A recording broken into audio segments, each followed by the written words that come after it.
Bible says, and the archaeological record confirms, that in 720 BC, the Assyrians conquered the northern 10 tribes of the Israelites and deported them to the far-flung reaches of their empire. Before long, they assimilated with their new neighbors, and most of the Israelites were lost forever from the pages of history. Soon after, the Assyrians began to threaten the last remaining tribe of the Israelites, Judah. The account of what happened is one of the most important in the Bible, for hidden within it is the surprising story of how monotheism actually took root in Judah.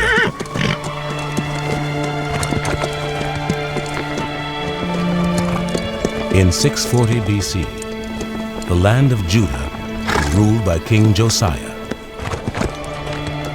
Josiah was desperately afraid that his people were unprepared to face the threat not just from Assyria, but from Egypt and Babylon. So, most of the early Israelites were polytheists. They worshipped a new god, Yahweh, perhaps, but alongside them they worshipped El, the old male deity of the Canaanite pantheon. And above all, they worshipped Asherah, the mother goddess. We now know that. This is very disturbing to many people, but God had a lady friend.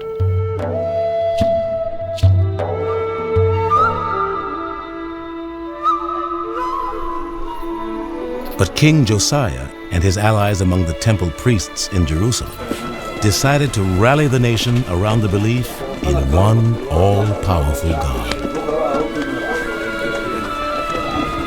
And so, in 622 BC, they claimed that deep within the temple, they had found an unknown book written by Moses called Deuteronomy.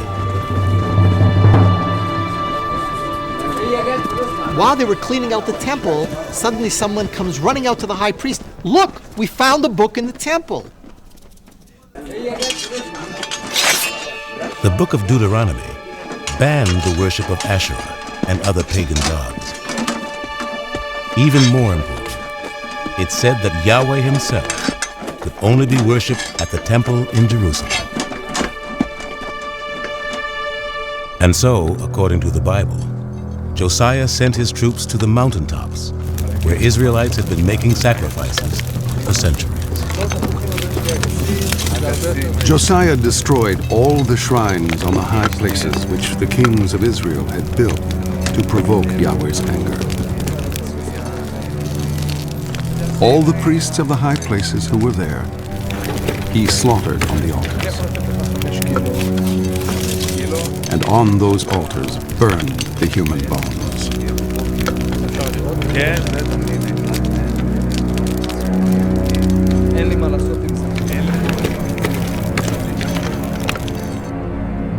It was one of the major religious revolutions of ancient Israel, because now you couldn't just go any place you wanted to sacrifice the animal. You could only do it at one place. This was the beginning of monotheism in Israel.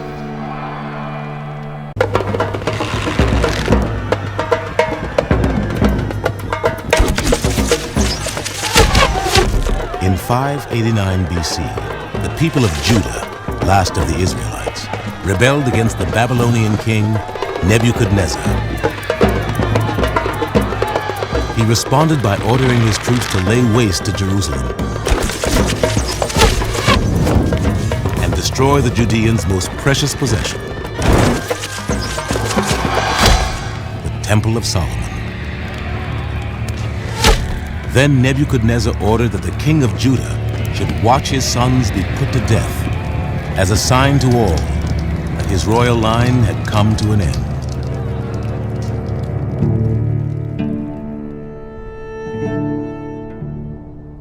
Afterward, the Babylonians led the people of Jerusalem into exile in Babylon.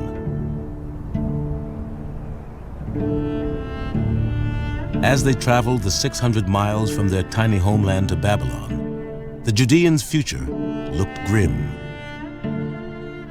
Only a few generations earlier, the northern tribes of the Israelites had been taken into exile and vanished forever.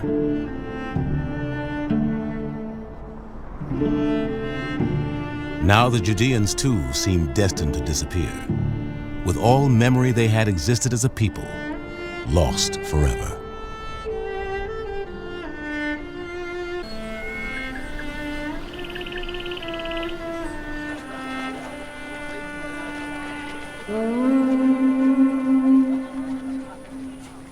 In spite of their despair and the incredible odds against them, the Judeans decided to fight for their survival as a people.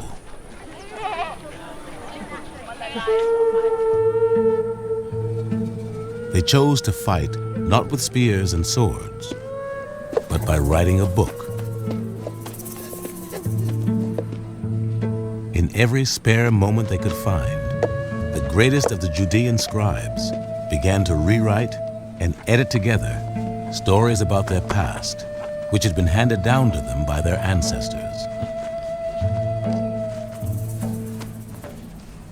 The book they compiled was the first edition of the most influential work in human history, the Hebrew Bible.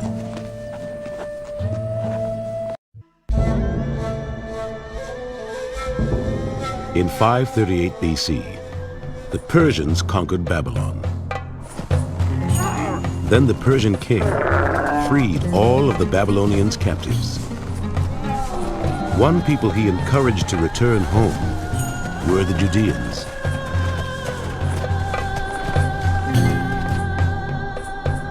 Cyrus, king of Persia, says this: Yahweh, the God of heaven, has given me all the kingdoms of the earth and has appointed me to build him a temple in Jerusalem, in Judah. Whoever among you belongs to the full tally of his people, may his God be with him. Let him go up to Jerusalem in Judah and build the temple of Yahweh, God of Israel.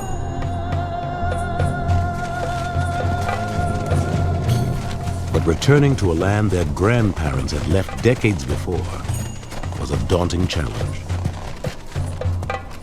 And many Jews who had made successful lives for themselves remained in Babylon.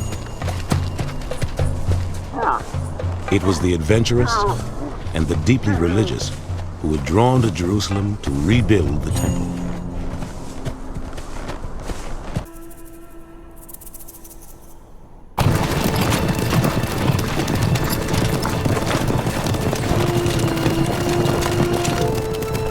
In the 4th century BC, a remarkable people invaded the Middle East.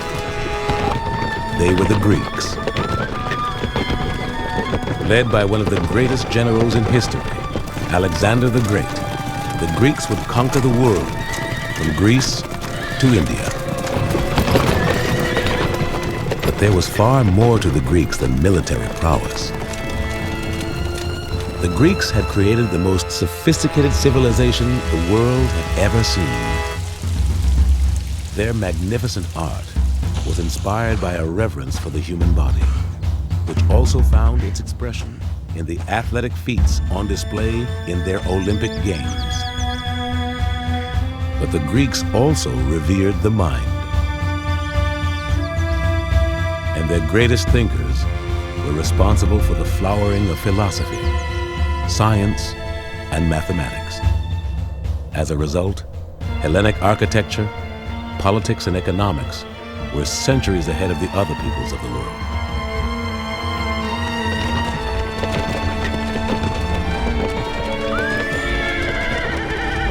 For the Jews, the takeover of most of the known world by the Greeks was a threat more dire than any a mere army could pose.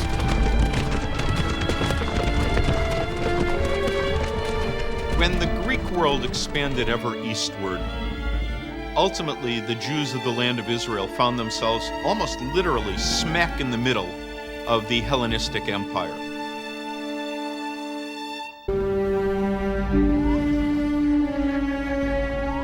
As this remarkable new culture swept from its cradle in Greece across the Middle East, devout Jews faced a monumental challenge.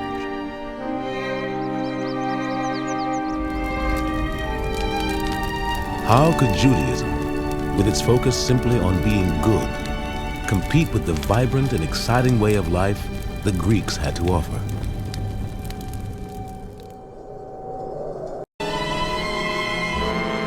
According to the Book of Maccabees, the ultimate insult to the Jews came when Antiochus ordered that the heart and soul of Judaism, the temple in Jerusalem, be transformed into a Greek temple.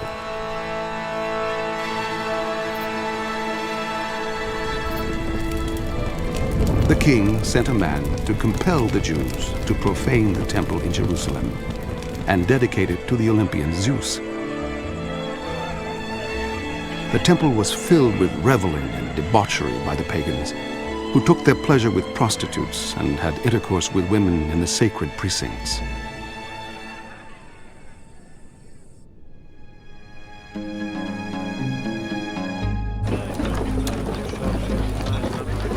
The uprising against Antiochus began in the countryside, for the king had ordered his men to travel from village to village with an idol of Zeus. The king's commissioners came to the town of Modein to make them sacrifice. Many Israelites gathered around them, but Mattathias and his sons drew apart. The king's commissioners then addressed Mattathias. "You are a respected leader, a great man in this town. Be the first to step forward and obey the king's decree. You and your sons shall be honored with gold and silver and many presents." Raising his voice, Mattathias retorted, "Even if every nation living in the king's dominion obeys him, I, my sons and my brothers will still follow the covenant of our ancestors." As he finished speaking, a Jew came forward in the sight of all to offer sacrifice on the altar. When Mattathias saw this, he was fired with zeal. He killed the king's commissioners and tore down the altar. Then he fled with his sons into the hills. Mattathias and his sons would soon become known as the Maccabees. Their uprising was proof that the Jews' commitment to the religion of the divine book had become so strong they would die to defend it.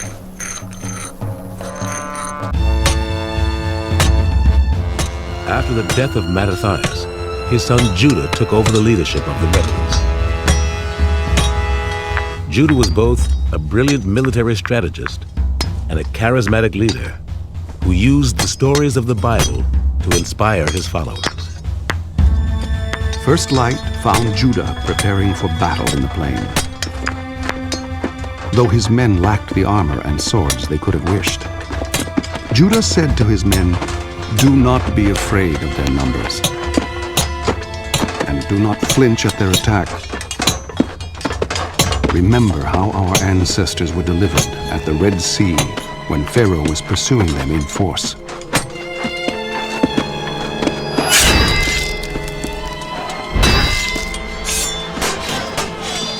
The foreigners looked up, and seeing the Jews advancing against them, came out of the camp to join battle. Judah's men sounded the trumpet and engaged them. The pagans were routed and fled toward the plain,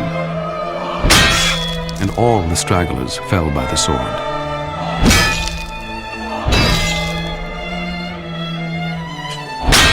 After a string of victories over the Greeks, Judah's men began to call him Judah the Maccabee, Judah the Hammer.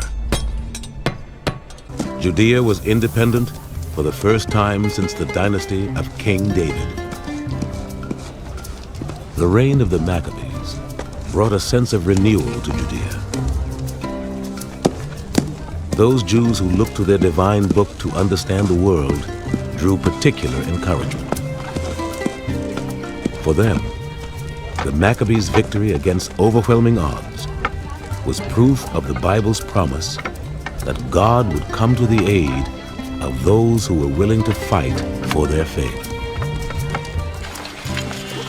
The meaning that was attached to Hanukkah was obvious.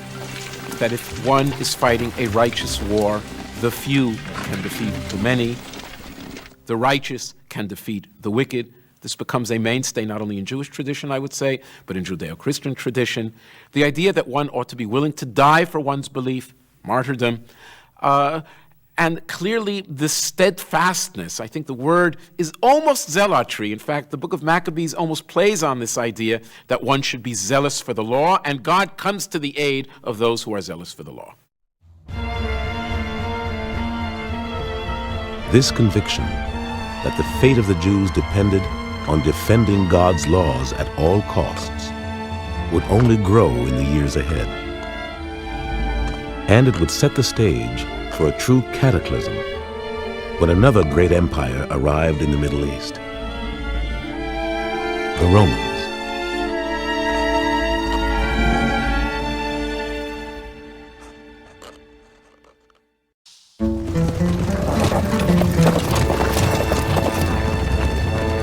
In 63 BC, the Roman general Pompey led his legions into the land of Judea.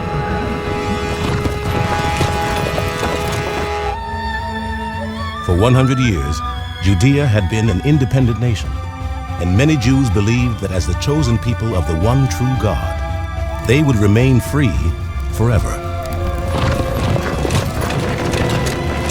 But it soon became clear that the world's greatest empire could not be resisted. The triumph of the Romans produced a crisis of faith among the Jews. For some, the only explanation was that the final battle between good and evil, the end of days, was at hand.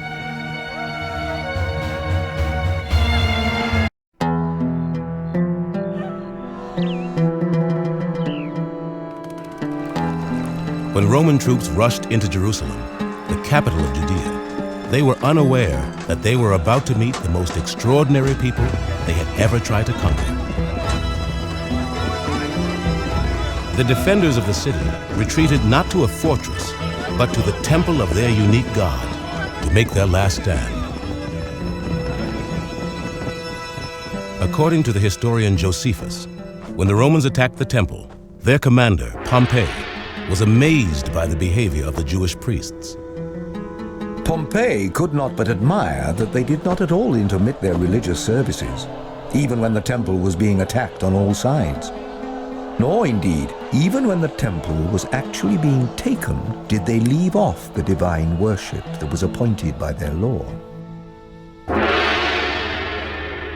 For the temple priests, performing the rituals that honored their God was more important than life itself.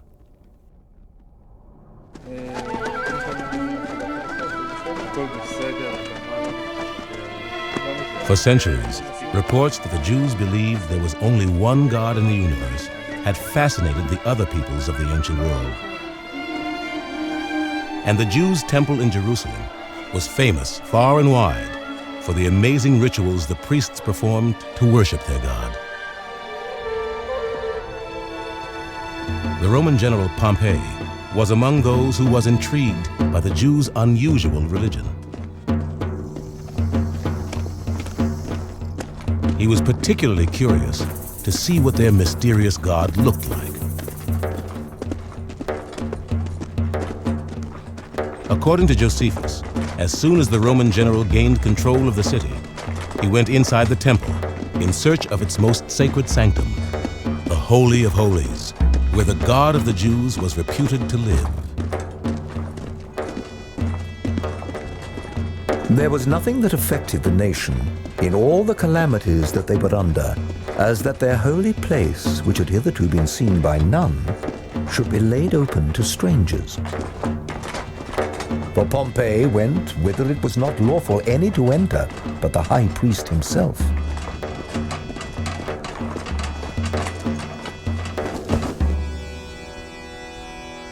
Instead of the great statue of marble or bronze that he expected, Pompey saw nothing.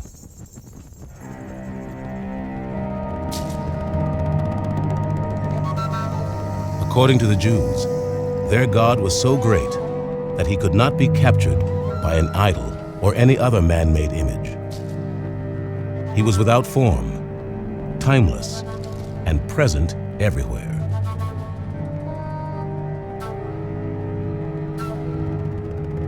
To Romans like Pompey, it was incomprehensible that the Jews would be so dedicated to the worship of a single God. Like the rest of the ancient world, the Romans had a huge pantheon of gods, but their most deeply held belief was that might made right. That conviction had won the Romans control of an enormous empire. To them, Judea was only a tiny piece in a great strategic puzzle. They needed to conquer Judea in order to gain easy access to Egypt.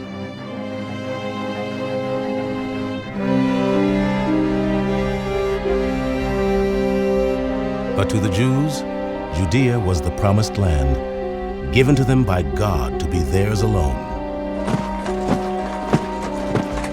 This clash of cultures between the Romans and the Jews would lead to a vicious and bloody conflict that would last 200 years. Even worse for the Jewish people, it was a conflict that would pit Jew against Jew as never before.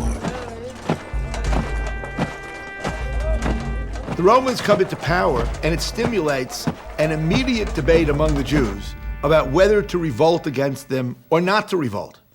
And effectively, from the very beginning, there were Jewish groups that basically wanted to revolt, and others which cautioned and said, well, we really don't need to go so far. So what happens is that these groups are vying with one another constantly in the period of Roman rule.